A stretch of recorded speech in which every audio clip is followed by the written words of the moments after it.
Hello and welcome back to my YouTube channel. I am Dr. Mohammad Danish and going to share a very important video today with you.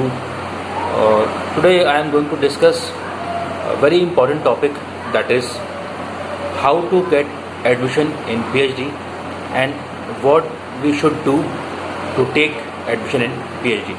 Okay, तो जैसे कि हम लोग जानते हैं कि आजकल हायर एजुकेशन में टीचिंग का स्कोप बहुत बड़ा है और काफ़ी लोगों का रुझान हायर एजुकेशन में टीचिंग की तरफ जाने की तरफ बड़ा है।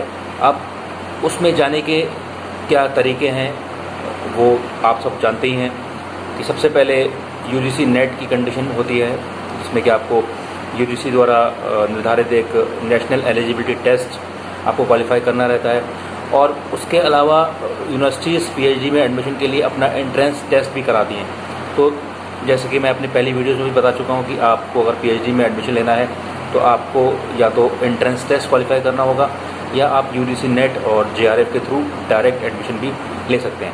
अब प्रॉब्लम यह है कि बहुत सारे बच्चे जो नेट क्वालिफाई कर जाते हैं उसमें एक बहुत बड़ा जो शेयर है, बहुत बड़ी जो परसेंटेज है वो उन बच्चों की है जिन्होंने नेट तो क्वालिफाई कर लिया है। Now they are wondering for PhD, वो पीएचडी के लिए सर्च कर रहे हैं और उनको कोई एक सही दिशा नहीं पता है कि किस तरीके से पीएचडी में एडमिशन होता है, किस तरीके से पीएचडी में एडमिशन लिया जाता है, किस तरीके से फेलोशिप मिलती है और पीएचडी में एडमिशन लेने के क्या तरीका है, वो कौन कौन सी चीज़ें हैं जो आपको हमें करनी होती हैं पीएचडी में एडमिशन के लिए। तो उसके ऊपर मैं आज थोड़ा सा रोशनी डालने की कोशिश करूँगा। मैं क्यों ये आज वीडियो बना रहा हूँ, उसकी वजह यह है कि कुछ लोगों ने मुझे कमेंट करके पूछा कि सर हमारा नेट क्वालिफाई हो गया है या हमारा जेआरएफ क्वालिफाई हो गया है और हम पीएचडी में एडमिशन लेना चाहते हैं, लेकिन हमें सही दिशा नहीं पता, सही तरीका नहीं पता, किस तरीके से अप्रोच करा जाए कि पीएचडी में एडमिशन हो जाए। क्योंकि आजकल बहुत ज़्यादा लोग पीएचडी की तरफ जा रहे हैं। पहले ऐसा बहुत कम देखने को मिलता था, बहुत कम ही लोग होते थे जो पीएचडी की तरफ जाते थे और जो पीएचडी के बारे में सोचते थे तो उन्हें पहले से कुछ ना कुछ एक गाइडेंस होती थी, घर से गाइडेंस होती थी या उनके टीचर्स की सपोर्ट होती थी। लेकिन आजकल एक माहौल बन गया है कि लोग यूजीसी नेट तो क्वालिफाई कर जाते हैं या पीएचडी का एंट्रेंस निकाल लेते हैं, लेकिन उसके बाद का जो प्रोसीजर होता है वो उन्हें नहीं पता किस तरीके से आप आगे बढ़ें। तो सबसे पहले मैं बात करूँगा, जब भी आप पीएचडी के लिए जाते हैं तो अगर आपने एंट्रेंस क्वालिफाई कर लिया है या अपने नेट के थ्रू जा रहे हैं तो यूनिवर्सिटी आपसे एक प्रपोज़ल बनवाती है। प्रपोज़ल भी बोलते हैं, कुछ जगह पे सिनॉप्सिस भी बोला जाता है। अब बच्चों में ये उत्सुकता होती है कि सर ये प्रपोज़ल कैसे बनता है, ये प्रपोज़ल क्या होता है, या ये सिनॉप्सिस का क्या फॉर्मेट है, किस तरीके से एक सिनॉप्सिस बनाया जाए कम से कम समय में, क्योंकि synopsis is not easy task, क्योंकि सिनॉप्सिस के बेसिस पे ही फिर सिलेक्शन रिजेक्शन होता है। और कितना भी आप एंट्रेंस क्वालिफाई कर लें या नेट क्वालिफाई कर लें या जेआरएफ भी क्वालिफाई कर लें, लेकिन बहुत से बच्चे जेआरएफ होल्डर भी होते हैं जिनका पीएचडी में सिलेक्शन नहीं होता है और 2 से 3 साल में फिर वो जेआरएफ भी डिस्कार्ड हो जाती है या उसकी डेट निकल जाती है, फिर आप उसको अवेल नहीं कर सकते। तो मैं आज बात करूँगा कि अगर आपको सिनॉप्सिस बनाना है या प्रपोजल तैयार करना है तो क्या तरीका अपनाया जाए। तो उसके लिए सबसे पहले मैं बात करूँगा, एक आप लोग चाहे तो नोट कर सकते हैं, एक प्लेटफॉर्म है जिसका नाम है शोध गंगा। मैं फिर से बता दे रहा हूँ, उसका नाम है शोध गंगा। ये क्या है ये शोध गंगा?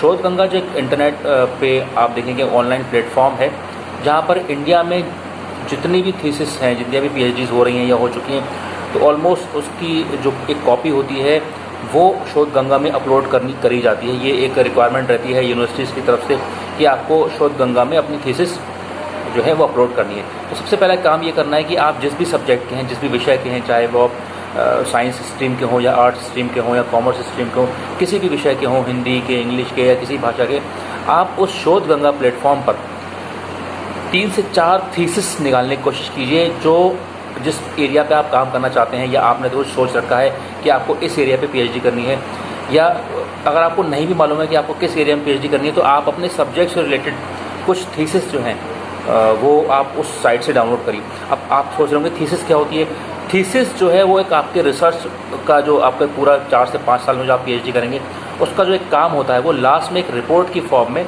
सबमिट किया जाता है और उसकी हार्ड कॉपी भी सबमिट की जाती है और एक सॉफ्ट कॉपी भी दी जाती है। तो वो सॉफ्ट कॉपी है वो शोध गंगा वेबसाइट पे अपलोड की जाती है। तो आप शोध गंगा से अच्छी 4 से 5 कुछ थीसिस डाउनलोड करिए, उनको पढ़िए। उसके अलावा आप नॉर्मल गूगल पे भी डाल के अपने सब्जेक्ट से रिलेटेड 3 से 4 आप सिनॉप्सिस निकालिए। सिनॉप्सिस आपको मिल जाते हैं। तो आप उसे देखिए कि एक सिनॉप्सिस कैसे लिखा जाता है। मैंने हालांकि इसके ऊपर एक डिटेल्ड वीडियो भी बनाई हुई है, आप चाहें तो उसे देख सकते हैं कि how to write this synopsis, what are things that need to take care while writing this synopsis. तो सिनॉप्सिस के ऊपर मैंने बहुत सेपरेट डिटेल्ड वीडियो बनाई है, आप उसे भी देख सकते हैं। हालांकि मैं आज के सेशन में भी बताऊँगा। तो पहली चीज़ ये कि अगर आपको प्रपोजल तैयार करना है या सिनॉप्सिस बनाना है तो आप शोधगंगा से 3 से 4 थीसिस निकालिए। उसके बाद आप गूगल से या किसी प्लेटफॉर्म से आप 3 से 4 सिनॉप्सिस डाउनलोड करिए अपने सब्जेक्ट से रिलेटेड। फिर देखिए वो सिनॉप्सिस किस तरीके से बने हुए हैं, क्या तरीका है। नॉर्मली सिनॉप्सिस के अंदर क्या क्या चीज़ें होती हैं मैं आपको बता दूं। सिनॉप्सिस में एक सिनॉप्सिस है क्या, सिनॉप्सिस एक ब्लूप्रिंट है, एक नक्शा है कि आप आने वाले 4 से 5 साल में जब भी आप पीएचडी करेंगे, तो जब आप पीएचडी करेंगे तो उसमें आपका क्या काम होगा, आप किस तरीके से करेंगे। एक नक्शे की फॉर्म में होता है जिसे हम ब्लूप्रिंट बोलते हैं कि आपका क्या काम होगा। एक संभावित आपका टॉपिक भी होगा उसमें। आप सबसे पहले तो आपका टाइटल ही होगा, टाइटल के बाद उसमें एक इंट्रोडक्शन होता है, इंट्रोडक्शन के बाद उसमें एक होता है लिटरेचर रिव्यू, यानी कि जो आपके टॉपिक से या आपके एरिया से मिलती जुलती रिसर्चेस ऑलरेडी हो चुकी हैं उसके ऊपर आपको 1 से 2 पेज या 3 पेज लिखने होते हैं, ठीक है। उसे कहते हैं हम लिटरेचर रिव्यू।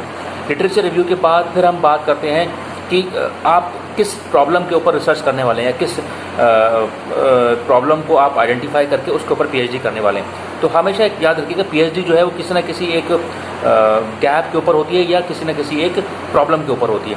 तो आप उस इशू को आप एड्रेस करते हुए आप उसको बताएंगे, ठीक है। उसके बाद आपके मेथोडोलॉजी क्या होगी, मानेंगे किस तरीके से आप रिसर्च करेंगे। आपकी रिसर्च इंटरव्यू बेस्ड होगी या आपकी रिसर्च सेकेंडरी डेटा पे होगी या प्राइमरी डेटा पे होगी।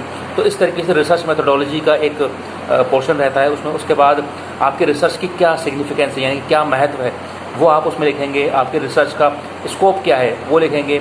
आपके रिसर्च की इम्प्लीकेशंस क्या है, यानी कि आपके रिसर्च किन किन लोगों के लिए काम की है वो आप लिखेंगे। लिमिटेशंस क्या है आपके रिसर्च की, यानी कि आपको रिसर्च करने में क्या परेशानियाँ आ सकती हैं संभावित, वो लिखेंगे। और संभावित रिजल्ट्स भी कई बार लिखवा लिए जाते हैं आपकी सिनॉप्सिस में या प्रपोजल में। तो प्रपोजल का एक फॉर्मेट है, उसमें introduction, literature title, introduction, literature review, उसके बाद आपका रिसर्च प्रॉब्लम या रिसर्च क्वेश्चंस, उसके बाद रिसर्च मेथोडोलॉजी, उसके बाद आपका सिग्निफिकेंस, उसका स्कोप, उसकी लिमिटेशंस, उसका इम्प्लीकेशंस, और लास्ट में 15 से 20 या 25 कुछ रेफरेंसेस डालने पड़ते हैं कि कहाँ से आपने लिटरेचर रिव्यू किया। तो इस तरीके से करीब 8 से 10 पेज का एक अच्छा सा सिनॉप्सिस या एक प्रपोजल बन जाता है। वही प्रपोजल आप जब पीएचडी में लेके जाएंगे तो उसी प्रपोजल के ऊपर आपका इंटरव्यू होगा। कई बार इंटरव्यू पैनल में आपसे पूछा जाता है कि आप कोई प्रपोजल लेके आए हैं या आपका कोई सिनॉप्सिस है जिसके ऊपर आप पीएचडी करना चाहते हैं, तो फिर आपके पीएचडी का इंटरव्यू उसी सिनॉप्सिस के ऊपर होगा। और उसे आप जब अच्छे से तैयार करके जाएंगे तो आपके सवाल भी उसी सिनॉप्सिस से होंगे और आपके सिलेक्शन के चांसेस भी बढ़ जाएंगे। और इंटरव्यू में इंटरव्यूअर को ये भी समझ में आ जाएगा कि जो बंदा रिसर्च के इंटरव्यू के लिए आ रहा है वो बहुत सीरियस है और पहले से होमवर्क करके आया है, पहले से उसने अच्छी से तैयारी की है। और ज़रूरी नहीं है कि जो आप सिनॉप्सिस लेके जाएं या प्रपोजल लेके जाएं उसी पे पीएचडी हो। ज़्यादातर केस में वो सिनॉप्सिस रिजेक्ट हो जाता है। वो सिर्फ ये चेक करने के लिए होता है कि आपको थोड़ी बहुत रिसर्च की समझ है, आप कितने डिटर्मिन्ड हैं, कितने तत्पर हैं रिसर्च करने के लिए, और आप पहले से कुछ पढ़ के आए हैं, यानी कि पीएचडी करने से पहले ही आपने पढ़ने का काम शुरू कर दिया। क्योंकि पीएचडी में बहुत ज़्यादा स्टडी की जाती है, यानी कि रीडिंग बहुत होती है।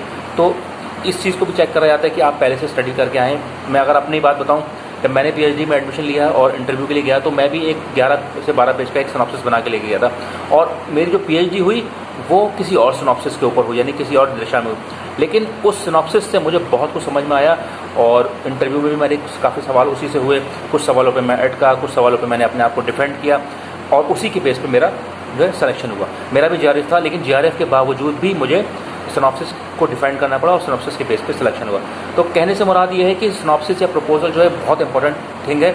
आप कितना भी नेट क्वालिफाई कर लें या एंट्रेंस क्वालिफाई कर लें या जीआरएफ निकाल लें, कोई भी जीआरएफ या कोई नेट आपके पीएचडी में एडमिशन की गारंटी नहीं देता है। पीएचडी में एडमिशन तभी होगा जब आप वाकई में सीरियस होंगे पीएचडी को लेकर और एक अच्छा सा सिनॉप्सिस या प्रपोजल बना के लेके जाएंगे। और ये प्रोसेस हर जगह इस्तेमाल होती है, चाहे स्टेट यूनिवर्सिटी हो, चाहे सेंट्रल यूनिवर्सिटी हो, चाहे आपका एक प्राइवेट यूनिवर्सिटी हो, तो हर जगह ये प्रोसेस यूज़ होती है। और अगर आप इस चीज़ को अपनाएंगे तो आपका सिलेक्शन के चांसेस बढ़ जाएंगे।